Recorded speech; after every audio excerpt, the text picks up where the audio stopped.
जवन मन करे सजा तोहरा के जवन मन करे सजा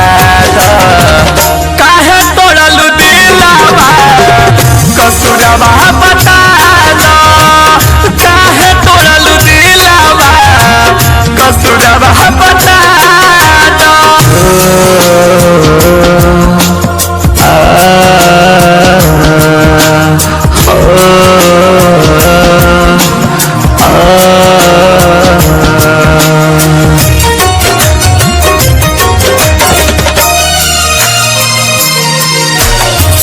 गोदिए में बैठी करत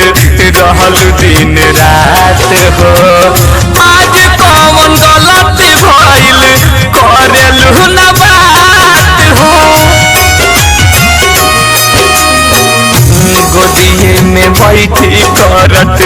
रहल दिन रात हो आज कौन गलती भइल करेलु न बात हो बात बात जहरिया पिला ये बात बात जहरिया पिला काहे तोड़ल दिलवा कसुरवा बता दो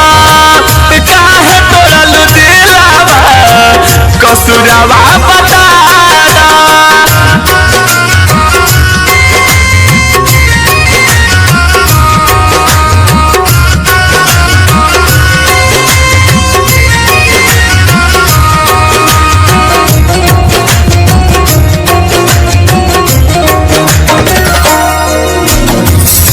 छोड़ी के जालू कबू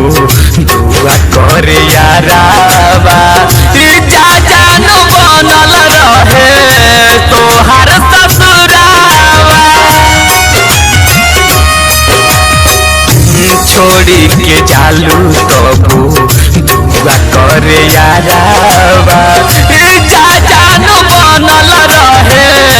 तोहार ससुरावा कृष्णा के नाम अपना